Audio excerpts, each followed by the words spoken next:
Welcome back. I'm Uday Pratap Singh. Mohsin Naqvi, Pakistan's Interior Minister, Chief of the Pakistan Cricket Board and President of the Asian Cricket Council, is reportedly set to be honoured with the Shaheed Zulfikar Ali Bhutto Excellence Gold Medal.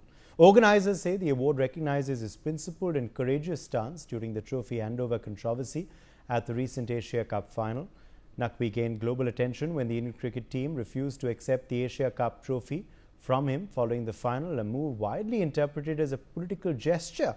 In response, Naqvi retained the trophy, later saying that the Indian team was welcome to collect it from the ACC headquarters if they wished. Now Naqvi is getting a hero's reward back home. The Karachi Basketball Association has announced the move, organised by advocate Ghulam Abbas Jamal. The ceremony is slated for Karachi, with PPP chairman Bilawal Bhutto Zardari invited as chief guest. Critics call this a politicised pat on the back, tying into Naqvi's roles as Interior Minister and ACC President. Joining us now to discuss this in further detail is Sunil Yashkalra, cricket scholar. Tos Rizvi, senior sports journalist, is joining us live. Sushil Doshi, cricket commentator, is live with us. Major Leke Sivach, former Chief of Territorial Army, joins us live. Shekhar Vijayan, sports journalist, is with us on the broadcast as well.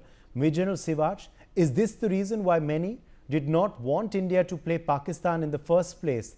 Is this the reason why many thought that it is better even to sacrifice a couple of points in a tournament rather than face a terror nation on the field? Absolutely. Uday, our firm stand was that India should have not played with Pakistan. Because the point is that Pakistan is not a normal country. It's a country which is encouraging terrorism. You know, it finances terrorism, it harbors terrorism, and then it sends terrorists toward India. You know, our stand is very clear. Until Pakistan does not change its stance, there can't be no matches with Pakistan. But however, considering that that you have to also see the multilateral events which has to come in case if we are to basically ask for Commonwealth game that we want in 2030 and 2036 we want Olympics, possibly we accepted it. But let's see this PCB chairman as well as the chairman of ACC, and he is also Interior Minister of Pakistan, Mohsin Naqvi. How has he behaved? He has behaved in a most immature manner. He has run away with the trophy. Now the point is, he knew it very well that India is not going to accept any trophy from Mohsin Naqvi, and the chances of India winning this trophy was extremely high. There were no other team which was at par with India. Now instead of if he would have been a sensible chairman, what he should have done is that instead of he insisting that he will give the trophy could have been given by the other member of his team. But however, he chose to come himself, and he knew it.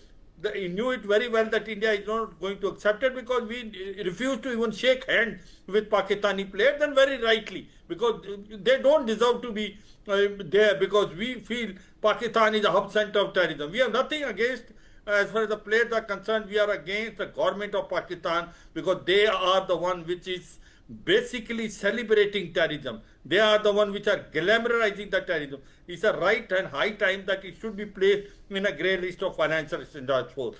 But what worries is that the person who ran away with the trophy, who was a Bagoda from Dubai, is now being honored by Pakistan. Very strange. Pakistan can only do these things. You can't expect too many good things from Pakistan. But it's very, very unfortunate today.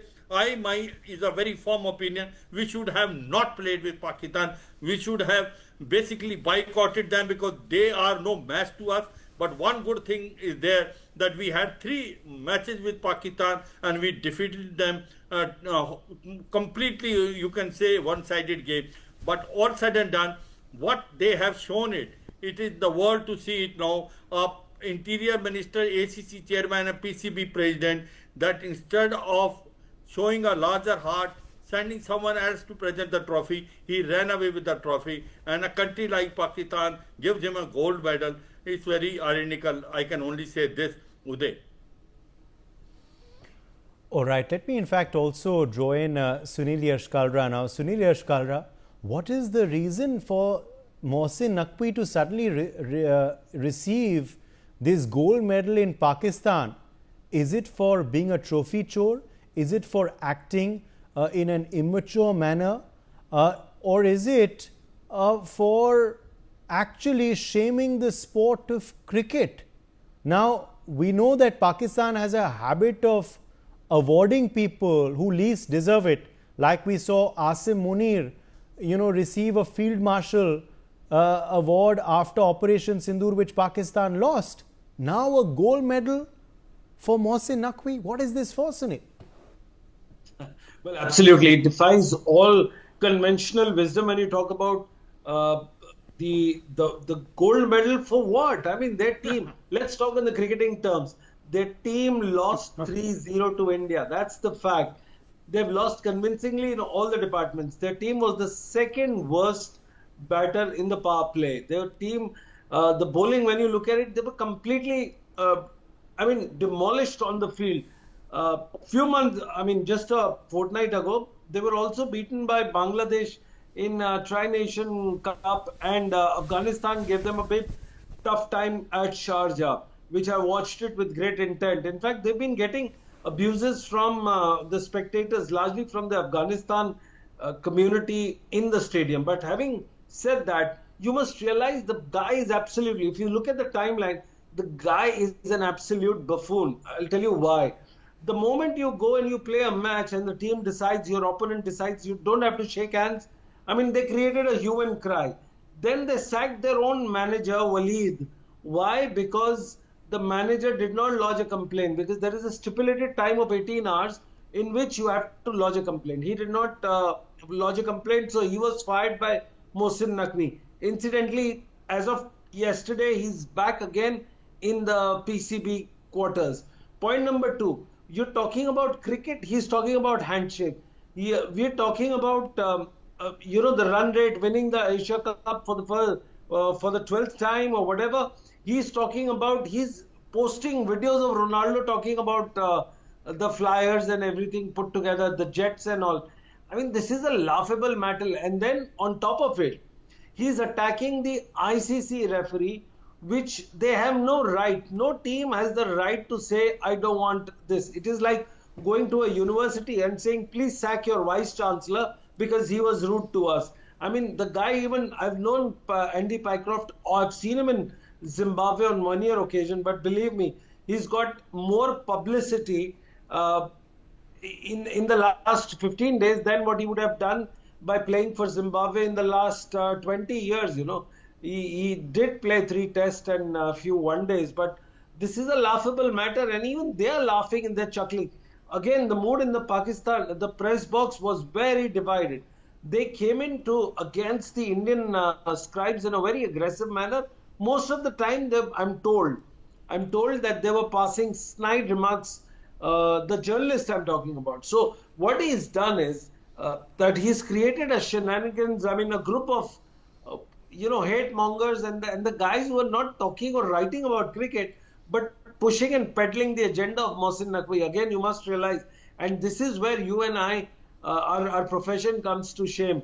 Forget that he's an administrator, forget that he's a cricket whatever, forget that he's a minister, but he's also a trained, yes, he's got a degree in journalism from Ohio University. I don't know how he managed to get that with the same attitude, or what was the reason for him to be called a media professional, which he still carries the badge of honor as a media professional and a media this thing. So I think he's shamed all the professions, and the guy doesn't have sense of groundedness or sense of reasoning. He's lost his thing. And all the best to people. I can only say all the best to people who are awarding him. Toss Rizvi, is this now a Jokistan, not a Pakistan anymore?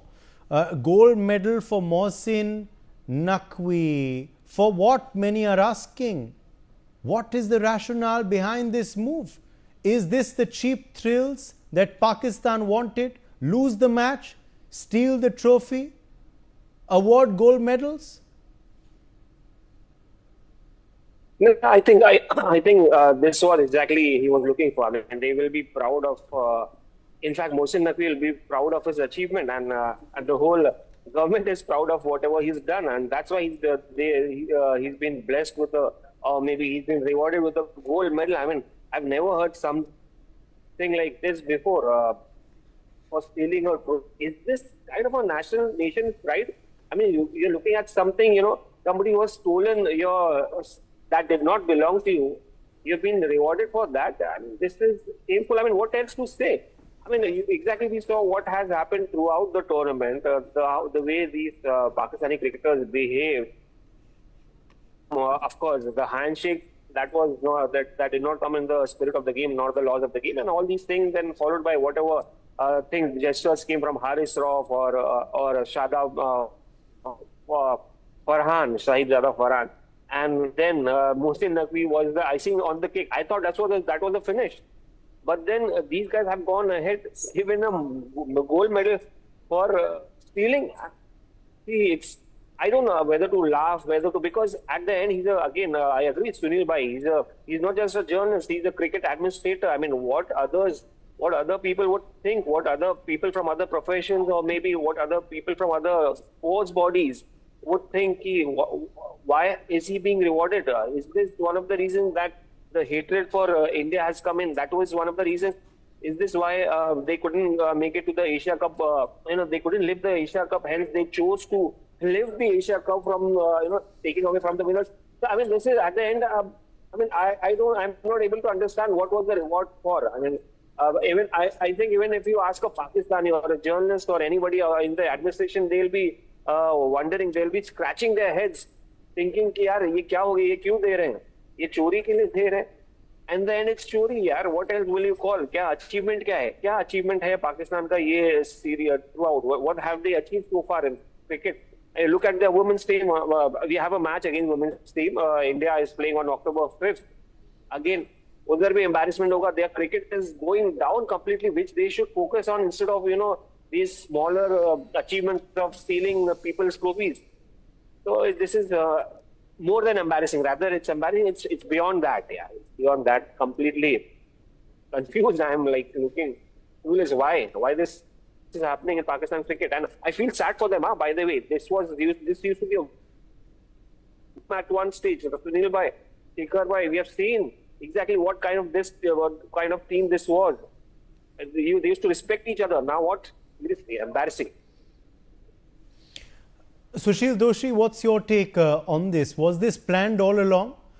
India were, of course, the favourites to win the Asia Cup. Do you believe this was a strategy? Do you believe they had planned this all along? And now, because the plan has followed through, although it has brought disrepute to the planners and the ACC, head Mohsin Naqvi globally, he's been rewarded for carrying out the plan.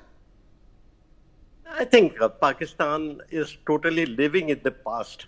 They think the trophy should have been theirs, which is not there at all because their standard has gone down so deeply. They are losing to ordinary teams like Afghanistan and Bangladesh and Sri Lanka quite regularly. So their cricket has gone down. It is not the cricket which was played by Imran Khan or Zahir Abbas or Javed Miandad or Wasim Akram.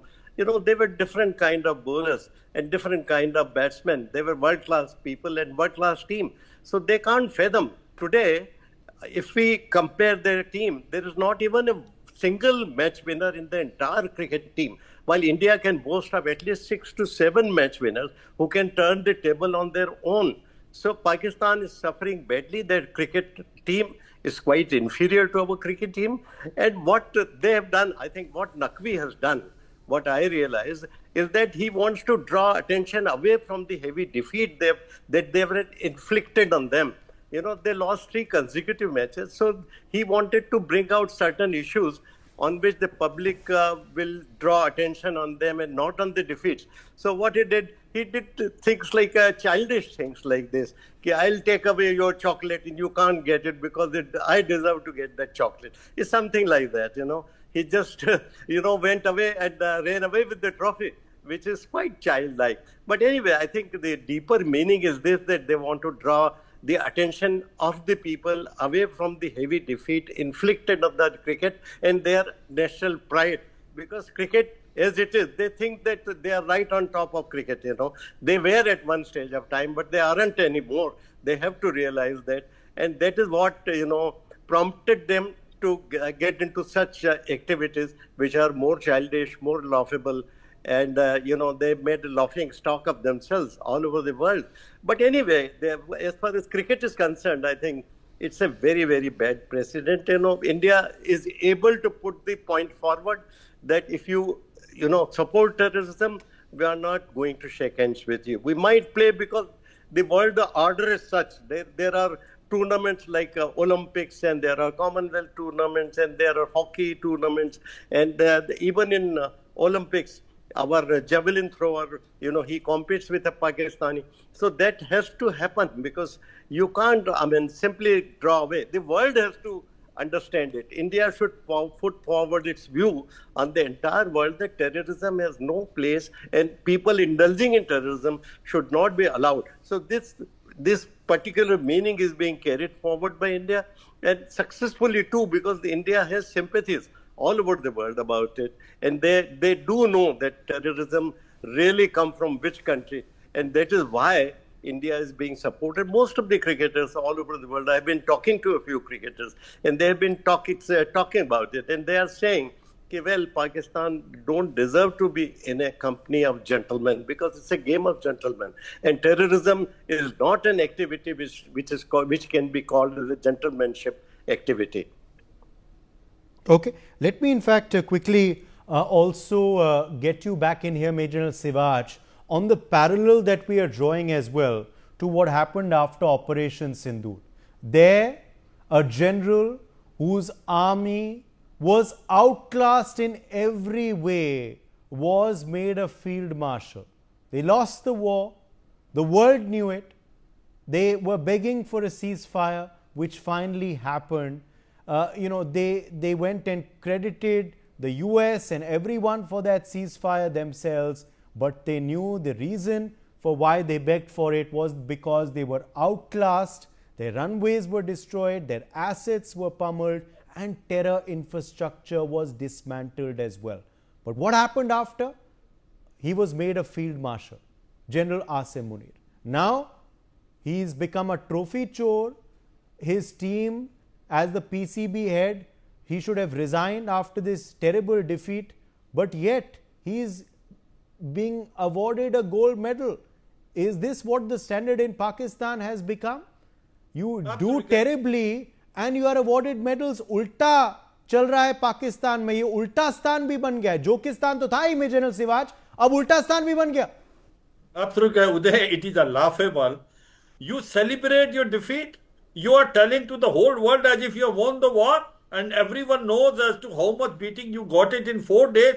The Pakistan came on its knees in almost about 96 hours. The DGMO Pakistan pleaded to DGMO India for ceasefire. This is very well known. On the night of 6/7, the India destroyed 9 terror infrastructure of Pakistan, in which 150 terrorists were also killed. And they were also Lashkar-e-Toba, Jaish-e-Mohammed and Hizbul Mujahideen headquarters, whether it is Mudirka, Bahawalpur or Muzaffarabad. Now they are so much worried, they are shifting this headquarters to Khyber Pakhtunkhwa, thinking that we will not able to hit them. But they are highly mistaken. We will hit them anywhere they hide. We were going to go after terrorists. No, but what was the game changer, Uday, was on the night 9th and 10th, when the India has struck the 11 frontline airfield of Pakistan. Sargoda, Noor Khan, Jacobabad, Bohalari, then Skardu. That is the time when the Pakistan didn't know what has hit them. The air defense system of Pakistan was completely neutralized. And what has happened is that as the air chief has given the press conference yesterday, that he is not only able to hit 12 to 15 jets of Pakistan, 6 of them were on the ground and 5 to 6 were on the air. And which are these ones? You know it that in Bolari, the AVAX was also there. Their 4 runways were completely made non-operational. Their 7 radars were also hit, and their AVAX system was also destroyed. And F-16 as well as JF-17, which were also under repair, they were also destroyed. Now the point which it comes is, Pakistan knows it very well, the type of defeat they got it. But it's a shameless country that they now make their own Chief of Army Staff, General Asim Munir, and give him a field marshal. I have never seen. This is what is this Pakistan. They even claim in their own country that they have won 1971 war. And knowing fully well, no war ever, which was started by Pakistan, they have lost. There is a saying in Pakistan, the Pakistan army had never lost election, but have never won the war. So this is actually true color. But it's an irony in the changing world order that president like Donald Trump and all, for his personal gain, now he is trying to become very close to Pakistan, and overnight you find Jannah Asim Munir and Sebas Reef coming very close because he want a cryptocurrency business. He want rare earth material in Balochistan to be exploited by the companies of the US. Also, he want to use Pakistan in case if there is a requirement of going against Iran, keep a surveillance on Chinese and Afghanistan. All said and done, one thing is very clear, Pakistan can go to any extent. But irony, Uday, I can tell you, today there is a political instability in Pakistan. There is a economic crisis. There are a debt of $186 billion and the terrorism increasing manifold. What is happening in POK, the whole world knows it. The way they are considering the Kashmiris as a second-class citizen, they are killing them. They are not giving them what is authorized to them. To me, it looks like time is not far off when there will be a civil war in Pakistan, and Pakistan will break into four parts, whether it is a Khyber Pakhtunkhwa, Balochistan, Sindh or Punjab, and POK and Gilgit-Baltistan, which is actually the part of India, which is illegally occupied by Pakistan, will come back to us, Uday. All right, let me in fact quickly draw you in here now, Shekhar Vijayan, on what you make of this entire sham. It could really become a comedy sketch, everything that Pakistan has been doing over the last few months, but this really takes the cake, doesn't it, Shekhar? Absolutely. Uday, you were talking about Terroristan, Pakistan, and we were listening to the various acronyms given to Pakistan. I was Terroristan, Jhutistan, Jokistan, and now Ultistan. Yeah, it is almost like a stand-up comedy act in which Pakistan is the hero, the heroine, and the villain. Everything is, it plays all the roles.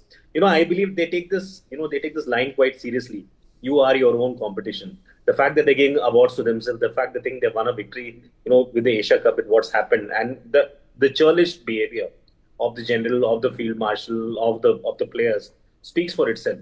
I don't think they could digest the fact that India has adopted a very, very comprehensive strategy with them in terms of how they should play them, how they should engage with them post Operation Sindhu. I think Pakistan was caught totally off guard. They thought India would, react or engage with them like how they've done in the past. This India is obviously a new India, a very different India, a very resilient India, a very passionate India. And India did it the way they should, in terms of playing, winning, and trying to make a difference. And I think that's something which really caught them off guard. The second thing is Pakistan also wants to draw attention to itself. They want to. They are living in a dreamland of their own. They're living in this big giant Ferris wheel where they feel they are the only occupants in it, which is so strange and very surprising. Because they believe there's no competition. They believe there's nothing other than what they do, and they are complete sellouts. We have seen that with the way they are dealing with the other countries and how they want to deal with it in the future. Also, they have to also understand the fact that they cannot compare themselves to India. India, as we talk, India is technologically so much ahead of Pakistan. We have done things on the moon with them. They haven't done in their own country. We're technologically so different from Pakistan. There's an industrial revolution between India and Pakistan, I would say. So they should not even compare themselves to us. The whole idea of them playing with India is they want to draw a parallel to us, and they want to say that, we are playing with India, and because India is playing with us, it makes us even with them, which is far from the truth. The fact is, India is a different country, Pakistan is a different country, and I think we're all very lucky and fortunate and privileged to be in a place like India, and very, very proud to be in India. But I think the real point here is Pakistan really needs to get more mature, have a good understanding of where it stands in terms of the nations. One of the panelists had mentioned League of Extraordinary Gentlemen. They need to be, if they want to be in the League of Extraordinary Nations, they also need to think a little ahead. They also need to get out of this time warp of theirs and start smelling the coffee, which they haven't in the past, nor in the present, or in the future. I think that's going to be really, really critical for them. Is it then time to push for the sacking of this individual as the head of the ACC as well, Tos Rizvi? Is that something that seriously and earnestly must be done? If indeed his gold medal is proof that this was all part of a devious strategy to try and discredit India on a global stage, although they got discredited in the bargain, should action be taken by the ICC against the ACC chief? Should he be removed? See, surprising that the things have not been taken forward. I mean, yeah, BCCI should have been aggressive. They had a meeting last time with Ashish Shelar and Rajesh Shukla around during the ACC committee meeting where they raised their protest. They registered their protest where this guy also accepted some way or the other. He denied at the end, tweeted where he apologized that this thing should not have happened. But then things have to be done fast. It's been more than a week now. I mean, some way or the other, ICC, there has been no reports whether the Indian BCCI or the Indian Cricket Board has gone forward to, take the matter with the ICC. But at the end, some way or the other, you'll have to put up your hand, meet the ICC chairman, Jay Shah. He was here around. But there are no reports coming out whether they have had a chat. Otherwise, things would have been already, But still, this is not in the hands of ICC. Some way or the other boards in the Asian Cricket Council, the members of the board should come out, should start raising a voice. In fact, the Indian Cricket Board should sit down with the other board, exclude Pakistan, because it's the culprit. You cannot include this particular team, Pakistan Cricket Board, in the discussion because they are the thieves themselves. They are the absolutely. That's something that must be now. done in full earnest by BCCI, and also hopefully the ICC will take cognizance as well. We'll have to leave it at that. My thanks to all of our guests for joining us. We've run out of time. Let's slip into a short break. For more such videos, subscribe to the NewsX YouTube channel, hit the bell icon.